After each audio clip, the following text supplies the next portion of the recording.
Hello all. అప్పుడే 2026 సంక్రాంతి వచ్చేసింది. ప్రతి పండగకి ఒక ప్రత్యేకత కదా. సంక్రాంతి అంటే అరిసెలు, ముగ్గులు, గొబ్బెమ్మలు ఇవన్నీ కదా. సంక్రాంతి గురించి మాట్లాడుకుందాము. మీరేం చేశారో సంక్రాంతికి నాకు కమెంట్ చేయండి డెఫినెట్గా. ఈ 30 సంవత్సరాల్లో నేను ఎన్ని పండుగలు చూశాను, ఏ స్టేజ్లో ఎలా చూశానో చెప్తాను. ఒక రైతు మనవరాలుగా పండగలు చూశాను. పిల్లల భవిష్యత్తు బాగుండాలని సిటీకి వలస వచ్చిన ఒక తండ్రి కూతురిగా చూశాను. నా భవిష్యత్తు బాగుండాలి అని చదువుల కోసం దేశాలకు వెళ్ళిన ఒక తమ్ముడి అక్కగా చూశాను. అంటే ఇక్కడ మీరు ఎలా అర్థం చేసుకోవాలంటే, చిన్నప్పటికి ఒక రైతు మనవరాలుగా చూశాను.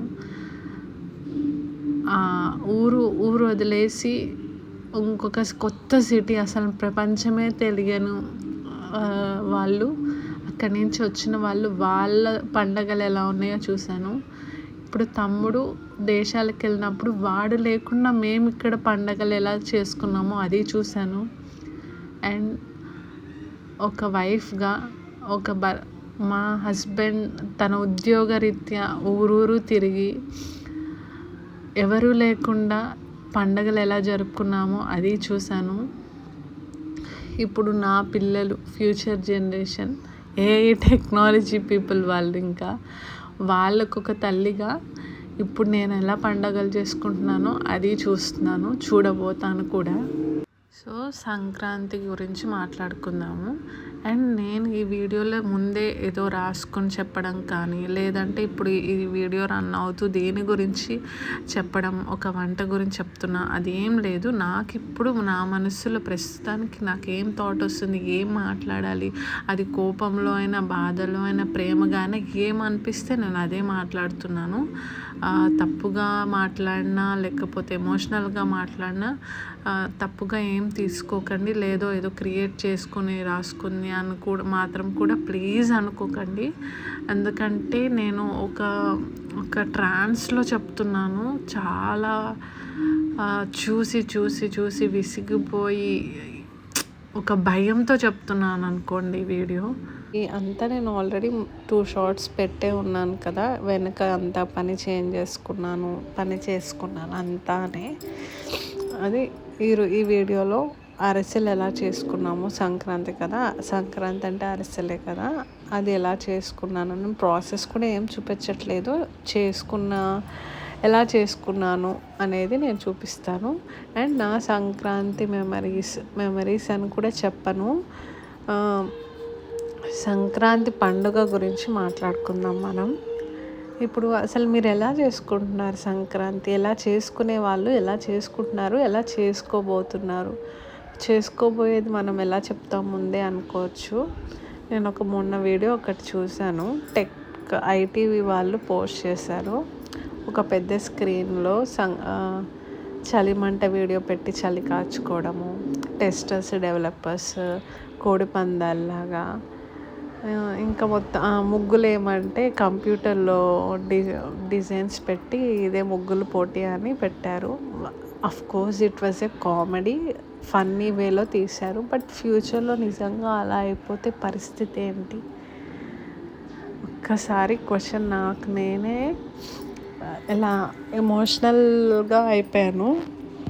ఎందుకంటే ఇప్పుడు 30 years బ్యాక్ వెళ్తే నా మెమరీస్ చాలా ఉన్నాయి. అలానే మన పేరెంట్స్కి, వాళ్ళు ఇంకా 60 years బ్యాక్ వెళ్తే వాళ్ళకి ఇంకెన్ని మెమరీస్, వాళ్ళ పేరెంట్స్కి ఇంకెన్ని మెమరీస్ ఉంటాయో చెప్తూ ఉంటారు కదా. మా చిన్నప్పుడు ఇలా చేసుకునే వాళ్ళము అని మన అమ్మమ్మ వాళ్ళు, మన నాన్న వాళ్ళు ఎన్నో మెమరీస్ చెప్పుకున్నాం. ఈవెన్ మనం కూడా 90s కిడ్స్ అని ప్రతిదీ ఇప్పుడు చెప్పుకుంటున్నాం కదా. అలా ఫ్యూచర్లో 2020 కిడ్స్ ఏం చెప్పుకుంటారు? ఇలానే స్క్రీన్లో చేసుకునే వాళ్ళము అని చెప్పుకుంటారా? అలా చెప్పుకునే పరిస్థితి ఎవరు తెస్తున్నారు? యాజ్ ఏ పేరెంట్స్గా మనమా, లేదా వాళ్ళే క్రియేట్ చేసుకొని చెప్పుకుంటున్నారా? నాకు నేనే ఇన్ని క్వశ్చన్స్ చేసుకున్నాను. అందుకే ఫస్ట్ నుంచి, వాళ్ళు పుట్టినప్పటి నుంచి ప్రతిదీ నేను ఇప్పుడు నేనంటే మా అమ్మమ్మ నాకు ఇలా చేసింది, మా అమ్మ వాళ్ళు నాకు ఇలా చేసుకున్నారని నేను చెప్పుకోవడానికి, అండ్ నేను చేసేది వాళ్ళు చేసింది నేను చూసా కాబట్టి నేను పాటిస్తున్నాను.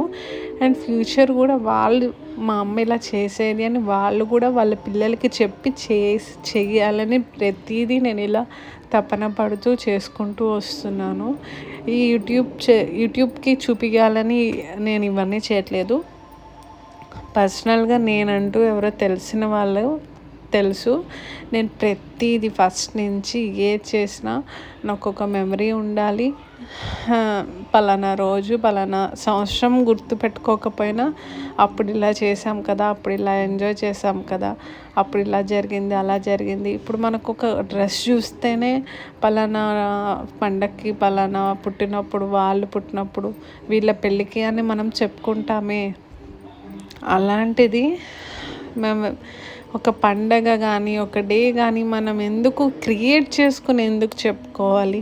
ఆటోమేటిక్గా ఎందుకు రావు? ఇప్పుడు మన చిన్నప్పుడు పండగలన్నీ మనం ఏమైనా క్రియేట్ చేసుకున్నామా? ఈ టైంకి ఇలాగా ముగ్గులు వేస్తే ఇలా వేసుకోవాలి, ఇలా డెకరేట్ చేసుకోవాలి అని క్రియేట్ చేసుకోలేదు కదా. ఆటోమేటిక్గా అవే జనరేట్ అయిపోయినాయి. అవే పెద్ద మెమరీస్ లాగా ఇప్పుడు మనకున్నాయి.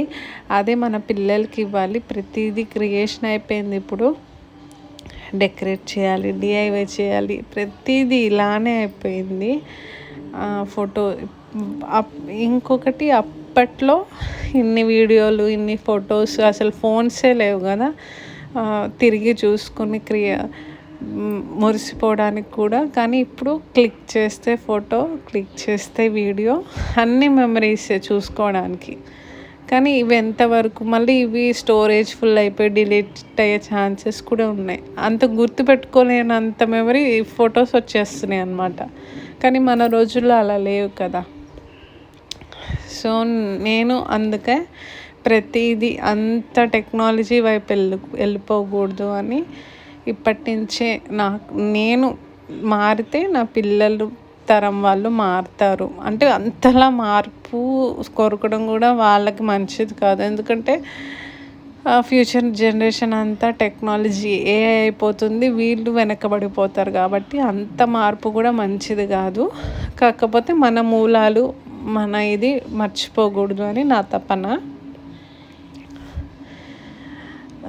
నా మెమరీస్ వచ్చేసరికి చెప్పాక అమ్మమ్మ ఇల్లు, అమ్మమ్మ ఊరు, అమ్మమ్మ చేసే వంటలు, ఇంటింటికి వెళ్ళి తాంబూలం తీసుకొని, ఇవన్నీ మెమరీస్ అన్నమాట.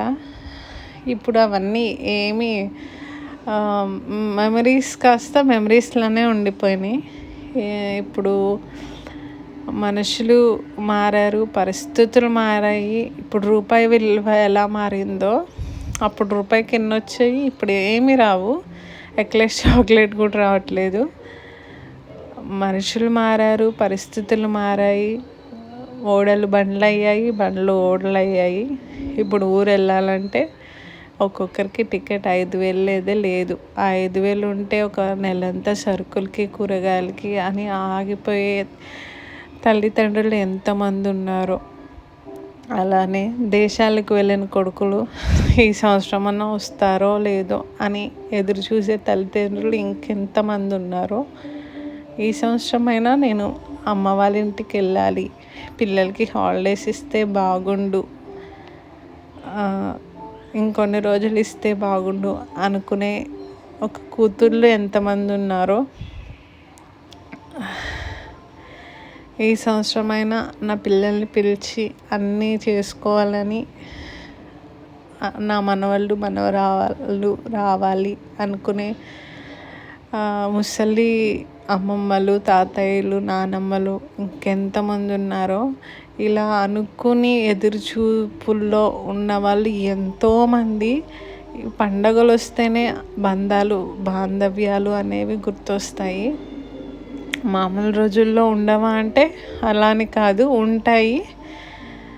చెప్పాలంటే ఇప్పుడు మనకి సండే అంటే స్పెషల్ నాన్ వెజ్ ఎలానో అలానే పండగలు వస్తే బంధాలు, బాంధవ్యాలు, బంధువులు ఇవే గుర్తొస్తాయి.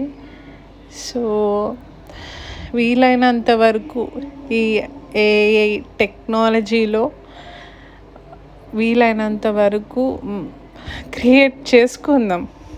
ఆటోమేటిక్గా రాకపోయినా మెమరీస్ అనేవి క్రియేట్ చేసుకునైనా బంధాలకి బాంధవ్యాలకి దగ్గరయ్యి దూరం అవ్వకుండా అట్లీస్ట్ పండగ రోజులైనా ఒకటిగా కలిసి ఉండి అన్నీ చేసుకుంటే ఫ్యూచర్లో మనకి చెప్పుకోవడానికి, మన పిల్లలు చెప్పుకోవడానికి ఈ రోజులు అనేవి ఉంటాయి. లేకపోతే ఇవి కూడా ఉండవు. ఫ్యూచర్లో వాళ్ళు రోబోస్తో టెక్నాలజీతో వాళ్ళ రోజులు గడిచిపోతాయి. ఇదొకసారి భయపడే రోజులే. మీరు చూస్తూ ఉండండి, ఫ్యూచర్ అంతా ఇదే అవ్వబోతుంది. ఇంకా నేను ఏదైనా తప్పుగా మాట్లాడుంటే ఐఎమ్ సో సారీ, కానీ జరగబోయేది ఇదే. ఇక్కడైతే మేము అరిసెలకి అంతా కలుపుతున్నాను. నేను నా లైఫ్లో ఫస్ట్ టైం అరిసెలు చేస్తున్నాను. ఇప్పుడు కూడా నేను అమ్మమ్మకి కాల్ చేసి ఎలా చేయాలి ఏంటి అని అడిగి చేస్తున్నాను. ఎన్నో వీడియోలు చూశాను, కానీ అట్ లాస్ట్ మా అమ్మ వీళ్ళందరూ చెప్పాలి నాకు.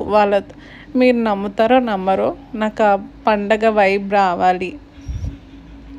ఈసారి నేను వెళ్ళట్లేదు పండగకి, ఆ వైబ్ రావాలి, వాళ్ళు నాతో ఉన్నట్టు ఉండాలి అని వీడియో కాల్ చేసి వాళ్ళతో ముచ్చట్లు పెడుతూ నేను ఇవి చేశాను. పండగ ఈ అరిసెలు. ఈ వీడియో స్టార్టింగ్ నుంచి ఎండింగ్ వరకు మా హస్బెండ్ ఉండరు. మా సంఘంలోనే తనకి నైట్ షిఫ్ట్ ఉంది, పడుకోవాలని మధ్యలోనే వెళ్ళిపోయారు.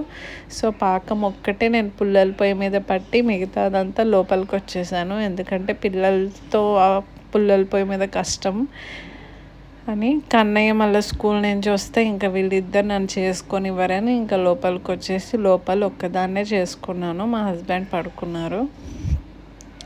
ఇక్కడ మా హస్బెండ్కి థ్యాంక్ యూ సో మచ్ చెప్పుకోవాలి. ఎందుకంటే దక్షిణ చూసుకుంటూ పొద్దున పాలు పొంగిచ్చినప్పుడు ఇదంతా జర్నీలో పాపం చాలా సపోర్ట్ చేశారు, వీడియో తీస్తూ దక్షిణ పట్టుకుంటా. ఇక్కడ నాకేంటంటే పాకం బాగానే వచ్చింది, తడిపిండి సరిపోలేదన్నమాట. అంటే ఒక గుప్పడి తక్కువైంది. తక్కువైన దాంట్లో పొడి పిండి ఉంటుంది కదా, బియ్యం పిండి ఇంట్లో ఉంటుంది కదా, వేసేసాను. ఎలా వస్తుందో అనుకున్నా కానీ చాలా బాగా వచ్చినాయి. నేనేం తప్పు చెప్పట్లేదు, అంటే అబద్ధాలు చెప్పట్లేదు, బాగా వచ్చినాయి. 1 కేజీ బియ్యానికి ఒక 30 అరిసెలు వచ్చినాయి. ఫస్ట్ టైం లైఫ్లో చేశాను అరిసెలు అంటే అమ్మో అని భయపడతాం కదా, నాకు భయంగానే చేశాను, కానీ బాగా వచ్చాయి. మెత్తగా వచ్చినాయి. నాకు ఆ మెత్తగా ఉంటేనే ఇష్టం, గట్టిగా ఉంటే అస్సలు నచ్చవు. అలానే వచ్చినాయి. ఈ వీడియో చూసే టైంకి ఆల్రెడీ అప్పటికి మా ఇంట్లో అరిసెలు అయిపోయినాయి కూడా. ఊరు వెళ్తే ఏముంది, అందరూ కూర్చొని ఒక చెయ్యి వేసి తల ఒక పని పట్టుకుంటే అయిపోయేది. ఇక్కడ నేను ఒక్కదాన్నే కదా, అందులో నాకు 1 కేజీ అరిసెలకే నాకు ఇంత టైం పట్టింది. పొద్దున్న 11కి స్టార్ట్ చేస్తే ఈవినింగ్ 4:30 అలా అయింది. మళ్ళీ అన్ని అంట్లు కడుక్కుని బయట పొయ్యి ఉట్టిగా అలా వదలకూడదు కదా, మళ్ళీ అదంతా క్లీన్ చేసి బూడిదంతా తీసి వెనక కల్లాపు చల్లి ముగ్గు పెట్టి ఇదంతా చేసేసరికి ఇలా అయిపోయింది. అండ్ నెక్స్ట్ డే గవ్వలు కూడా చేశాను. అవి కూడా 1 కేజీ వరకే చేశాను. ఇన్ని చెప్తున్నావు, అరిసెలు ఎలా వచ్చినాయో చూపించలేదంటారా? నేను లాస్ట్లో చెప్పెట్టాను ఫొటోస్ వీడియోస్ చూడండి, గవ్వలు ఇంకా అరిసెలు 2 కలిపి. అండ్ మీ సంక్రాంతి మెమరీస్ ఏంటి? మీకు కూడా ఇలానే నాలాగా భయం వేస్తుందా, లేకపోతే మీ ఫీలింగ్స్ ఏంటో నాకు కమెంట్ చేయండి. ఎప్పుడు కమెంట్స్ పెట్టండి అని అడుగుతాను, కానీ ఎక్కడో ఒకళ్ళిద్దరు పెడతారు. ప్లీజ్ అండి కమెంట్ పెడితే ఏంటంటే నా వీడియో పూర్తిగా చూసినట్టు, మీ అభిప్రాయం నాతో షేర్ చేసుకుంటున్నట్టు అంతే. కమెంట్ పెట్టంగానే నేను ఏదో వైరల్ అయిపోయి నాకేం రాదు. కొంతమంది అదే ఫీల్ అయిపోతారు, కమెంట్ పెట్టంగానే నా వీడియో అనేది వైరల్ అయిపోతుందేమో, నేను ఎదిగిపోతానేమో అని కొంతమంది అనుకుంటారు. అదేం లేదు. యూట్యూబ్లో ఎన్నో వేల వ్యూస్, లక్షల్లో వస్తేనే డబ్బులు వస్తాయి, లక్షల్లో ఉంటేనే సబ్స్క్రైబర్లు ఉంటేనే డబ్బులు వస్తాయి. నాకు ఇంకా 1000 మంది కూడా అవ్వలేదు. సో మీరేం కంగారు పడకండి. నాకేమీ వ్యూస్ వైరల్ అయిపోలేదు, నాకేం డబ్బులు కూడా రావు. ఇలా ఎందుకు సర్కాస్టిక్గా చెప్తున్నానంటే కొంతమంది అలా అనేస్తున్నారు డైరెక్ట్గా. కమెంట్ పెడితే నీకు ప్రాఫిటా అన్నట్టు అడుగుతున్నారు. అదేం ఉండదు, వాళ్ళ కోసమే అలా చెప్తున్నాను. అండ్ ఇదిగోండి అరిసెలు ఎలా వచ్చినాయి చూసి చెప్పండి, నాకు బాగా వచ్చినాయా లేదా అరిసెలు, గవ్వలు. ఈ వీడియో పెట్టే టయానికి మా ఇంట్లో అరిసెలు కూడా అయిపోయినాయి. సో ఇప్పటి వరకు చూసారు video. Thank you so much. Like చేయండి.